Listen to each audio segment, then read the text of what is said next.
ಓಂ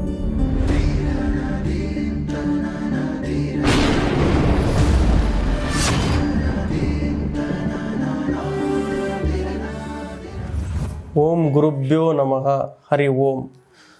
ನಾವು ನಿಮ್ಮ ಸಾಗರ್ ಗುರೂಜಿ. ಇವತ್ತಿನ ವಿಷಯ ಏನಪ್ಪ ಅಂತ ಹೇಳಿದರೆ, ಯುಗಾದಿ ಹಬ್ಬದ ಶುಭ ಫಲಗಳು, ಯುಗಾದಿ ಹಬ್ಬದ ಒಂದು ಫಲಾನುಫಲಗಳು, ವಿಶ್ವವಸು ಸಂವತ್ಸರದ 12 ರಾಶಿಗಳ ಫಲಾನುಫಲಗಳು.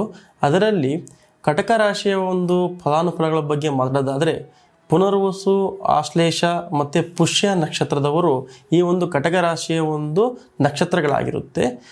ಅದರಲ್ಲಿ ಒಂದು ಆಶ್ಲೇಷ ನಕ್ಷತ್ರ ಮತ್ತು ಪುಷ್ಯ ರಾಶಿಯ ಒಂದು ನಕ್ಷತ್ರ ಒಂದು ಕಟಕ ರಾಶಿಯವರಿಗೆ ಒಂದು ವಿದೇಶಿ ಪ್ರವಾಸ ಯಾರು ಒಂದು ಮಾಡಬೇಕು ಅಂದ್ಕೊಂಡಿರ್ತಾರೋ, ಫಾರ್ ಎಕ್ಸಾಂಪಲ್ ಈಗ ಎಷ್ಟೋ ವರ್ಷದಿಂದ ವೀಸಾಗಳನ್ನ ಅಪ್ಲೈ ಮಾಡಿ ಒಂದು ಕೆಲಸಕ್ಕೆ ಹೋಗುವಂಥ ಎಷ್ಟೊಂದು ಅಡೆತಡೆಗಳು ಕಾಣ್ತಾ ಇರುತ್ತೆ. ಅಂಥವ್ರಿಗೆ ಈ ಒಂದು ಕಾಲದಲ್ಲಿ ಒಂದು ಪಾಸಿಟಿವ್ ಆಗಿ ಒಂದು ಮುನ್ನಡೆಯುವಂಥ ಕಾಲ ಅಂತ ಹೇಳ್ಬೋದು. ಮತ್ತು ಇಷ್ಟು ದಿನ ಒಂದು ಫ್ಯಾಮಿಲಿಯಲ್ಲಿ ಯಾರು ಒಂದು ಸತಿಪತಿ ನಡುವೆ ಕಲಹಗಳಿರುತ್ತೋ ಅಂಥವ್ರಿಗೆ ಒಂದು ಒಳ್ಳೆಯ ಕಾಲ. ಅಂದರೆ ಸತಿಪತಿಯಲ್ಲಿ ಅವರಿಗೆ ಅನನ್ಯತೆ ಒಂದು ಕಾಡ್ತಾ ಇರುತ್ತೆ. ಮತ್ತು ಹೊಸ ವ್ಯಾಪಾರ ಮಾಡಬೇಕಂದ್ರೆ ಸಾಕಷ್ಟು ದಿನದಿಂದ ಯೋಚನೆ ಮಾಡ್ಕೊಂಡು ಕೂತ್ಕೊಂಡಿರೋರಿಗೆ ಇದು ಒಂದು ಒಳ್ಳೆಯ ಕಾಲ ಅಂತ ಹೇಳ್ಬೋದು.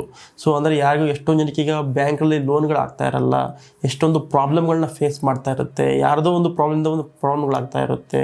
ಇಂಥವ್ರಿಗೆ ಒಂದು ಹೊಸ ವ್ಯಾಪಾರ ಯಾರು ಸ್ಟಾರ್ಟ್ ಮಾಡ್ತಾರೋ ಅಂಥವ್ರಿಗೆ ಒಂದು ಅತಿ ಶೀಘ್ರವಾಗಿ ಈ ಒಂದು ಯುಗಾದಿ ಆದ ನಂತರ ಒಂದು ಮಾರ್ಚ್ ಕಳೆದ ನಂತರ ಏಪ್ರಿಲ್ ತಿಂಗಳಲ್ಲಿ ಒಂದು ಶುಭ ಯೋಗ ಅಂತ ಹೇಳ್ಬೋದು.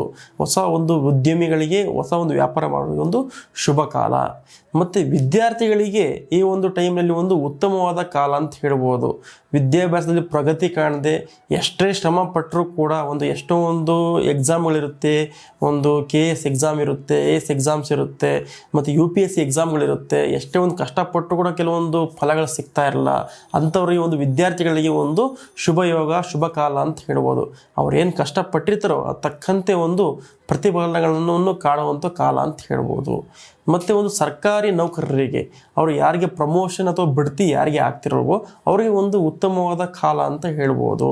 ಮತ್ತು ರೈತರಲ್ಲಿ ಒಂದು ಉತ್ತಮವಾದ ಒಂದು ಫಲಗಳನ್ನು ಈ ಒಂದು ವರ್ಷದಲ್ಲಿ ಕಾಣ್ತಾ ಇರ್ತಾರೆ ಈ ಒಂದು ಕಟಕ ರಾಶಿಯವರು.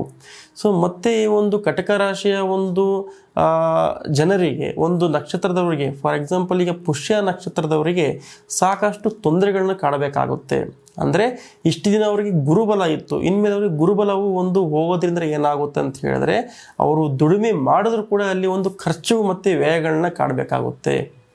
ಫಾರ್ ಎಕ್ಸಾಂಪಲ್ ಈ ಕಡೆಯಿಂದ ಬರ್ತಾ ಇದೆ ಅಂತ ಹೇಳಿದ್ರೆ ಈ ಕಡೆಯಿಂದ 2ರಷ್ಟು ಅವ್ರಿಗೆ ಖರ್ಚುಗಳು ಅವರು ಕಾಣುವಂಥ ಒಂದು ಕಾಲ ಅಂತ ಹೇಳ್ಬೋದು.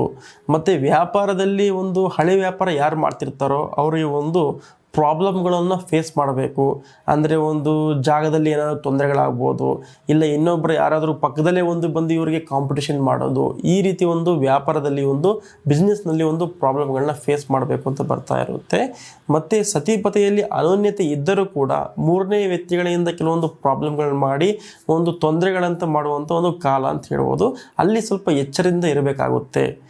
ನಂತರ ವಾಹನದಲ್ಲಿ ಯಾರು ಜಾಸ್ತಿ ಒಂದು ದೂರ ಪ್ರಯಾಣ ಮಾಡ್ತಿರ್ತಾರೋ, ಫಾರ್ ಎಕ್ಸಾಂಪಲ್ ಹೇಳಬೇಕಂತ ಹೇಳಿದ್ರೆ ಕೆಲವೊಂದು ಟ್ಯಾಕ್ಸಿ ಅಥವಾ ಮತ್ತೊಂದು ದೂರ ಪ್ರಯಾಣ ಮಾಡುವ ಸ್ವಲ್ಪ ಎಚ್ಚರದಿಂದ ಇರಬೇಕಾಗುತ್ತೆ. ರಾತ್ರಿ ಹೊತ್ತು ಚೋರರ ಭಯ ಇರ್ಬೋದು, ಮತ್ತೊಂದು ಈ ಥರ ಒಂದು ಕಾರಣಕ್ಕೆ ಸಿಗಾಕೋತಾರೆ. ಸ್ವಲ್ಪ ಎಚ್ಚರವಾಗಿ ಒಂದು ಪ್ರಯಾಣ ಮಾಡಬೇಕಾದ್ರೆ ಇರಬೇಕಾಗುತ್ತೆ.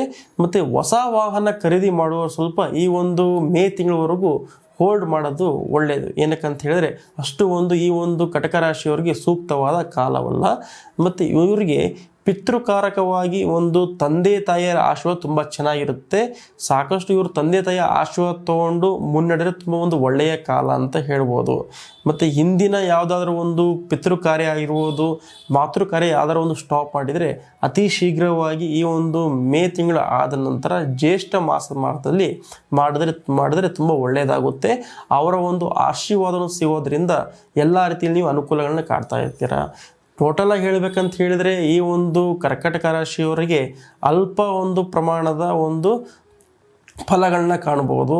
ಬಟ್ ಇದಕ್ಕೆ ಒಂದು ಪರಿಹಾರವಾಗಿ ಇವರು ಕೃಷ್ಣನ ಒಂದು ಆರಾಧನೆ ಮಾಡೋದ್ರಿಂದ ಸಾಕಷ್ಟು ಒಂದು ಒಳಿತನ್ನ ಕಾಡ್ತಾ ಇರ್ತಾರೆ. ಒಂದು ಅನ್ನದಾನವನ್ನು ಸಾಕಷ್ಟು ಮಾಡಬೇಕಾಗುತ್ತೆ. ಅಂತ ಹೇಳ್ಬಿಟ್ಟು ಎಲ್ಲೋ ಹೋಗಿ ಏನೋ ಅನ್ನದಾನ ಮಾಡೋದಲ್ಲ, ಮನೆಯಲ್ಲಿ ಒಂದು ಒಂದು ಅಡುಗೆ ಮಾಡಿ ಅನ್ನದಾನ ಮಾಡೋದರಿಂದ ಸಾಕಷ್ಟು ಒಂದು ಒಳಿತನ್ನ ಕಾಡ್ತಾ ಇರ್ತಾರೆ. ಸೊ ಮತ್ತು ಇವರ ಆರೋಗ್ಯದಲ್ಲೂ ಕೂಡ ಕೆಲವೊಂದು ಏರುಪೇರಾಗಿ ಕೆಲವೊಂದು ಪ್ರಾಬ್ಲಮ್ಗಳ ಸಿಚುವೇಶನ್ ಇದ್ದರೂ ಕೂಡ ಈ ಒಂದು ಅನ್ನದಾನ ಮಾಡೋದ್ರಿಂದ ಮತ್ತು ಒಂದು ಕೃಷ್ಣನ ಆರಾಧನೆ ಮಾಡೋದ್ರಿಂದ ಅಲ್ಲೂ ಕೂಡ ಇವರಿಗೆ ಒಳಿತನ್ನ ಕಾಡ್ತಾ ಇರ್ತೀರ. ಯಥೇಚ್ಛವಾಗಿ ಆರೋಗ್ಯದಲ್ಲಿ ಪರಿಣಾಮ ಅಂತ ಹೇಳಿದ್ರೆ ತಲೆಯ ಭಾಗ ಮತ್ತು ಒಂದು ಭುಜದ ಭಾಗ ಕೆಲವೊಂದು ತೊಂದರೆಗಳನ್ನ ಕಾಡ್ತಾ ಇರುತ್ತೆ, ಅದು ಕೂಡ ಅತಿ ಶೀಘ್ರವಾಗಿ ನಿವಾರಣೆ ಆಗುತ್ತೆ. ಬಟ್ ಏನು ಒಂದು ಟೆನ್ಷನ್ಗಳು ಮತ್ತು ಮನಸ್ಸಲ್ಲಿ ಒಂದು ಕಲ್ಮಶ ಮಾಡಿಕೊಂಡು ನಿರ್ಮಲವಾಗಿ ಇವ್ರದ್ದು ಮನಸ್ಸು ಇರಲ್ಲ ಈ ಒಂದು ಕಾಲದಲ್ಲಿ.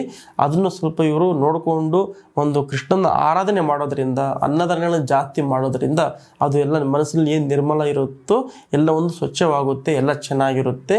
ಏನು ವರಿ ಮಾಡೋ ಅವಶ್ಯಕತೆ ಇಲ್ಲ, ಕೃಷ್ಣನ ಆರಾಧನೆ ಮಾಡಿ ಒಳ್ಳೆಯದಾಗುತ್ತೆ. ಮತ್ತು ಇವರಿಗೆ ಒಂದು ಪ್ರಿಯವಾದ ಬಣ್ಣ ಅಂತ ಹೇಳಬೇಕಂದ್ರೆ ಬಿಳಿಯ ಬಣ್ಣ. ಸೊ ಇವರು ಯಾವಾಗಲೂ ಶನಿವಾರ ಬಿಳಿಯ ಬಣ್ಣವನ್ನು ಧರಿಸೋದ್ರಿಂದ ಅತಿಯಾದ ಸೂಕ್ತವಾದ ಕಾರ್ಯಕ್ರಮ ನಡೀತಾ ಇರುತ್ತೆ, ಒಂದು ಒಳ್ಳೆಯದಾಗುತ್ತೆ. ಆರ್ಥಿಕ ರೀತಿಯಲ್ಲಿ ಅಭಿವೃದ್ಧಿ ಕೂಡ ಆಗುತ್ತೆ, ವ್ಯಾಪಾರದಲ್ಲಿ ಏಳಿಗೆನೂ ಕೂಡ ಆಗುತ್ತೆ.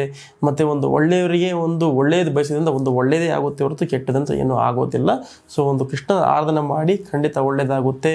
ಬಿಳಿಯ ಬಣ್ಣದ ಒಂದು ವಸ್ತ್ರಗಳನ್ನು ಶನಿವಾರ ಧರಿಸಿ ಒಳ್ಳೆಯದಾಗುತ್ತೆ. ಮತ್ತು ಇವರ ಒಂದು ಉತ್ತಮವಾದ ಸಂಖ್ಯೆಗಳು ಅಂತ ಹೇಳಿದ್ರೆ ಒಂದು 4 ಮತ್ತು 6 ಈ ಒಂದು ಸಂಖ್ಯೆಗಳನ್ನ ಇಟ್ಕೊಂಡು ನೀವು ವ್ಯಾಪಾರ ಮಾಡ್ಬೋದು, ಉದ್ಯೋಗ ಮಾಡಿದ್ರೆ ಖಂಡಿತ ಒಳಿತನ್ನು ನೀವು ಕಾಡ್ಬೋದು ಅಂತ ಹೇಳ್ಬೋದು. ಇದು ಕಟಕ ರಾಶಿಯ ಒಂದು ಫಲಾನುಫಲಗಳಾಗಿತ್ತು. ಮತ್ತೊಮ್ಮೆ ಯುಗಾದಿ ಹಬ್ಬದ ಶುಭಾಶಯಗಳು. ಒಳ್ಳೆಯದಾಗಲಿ.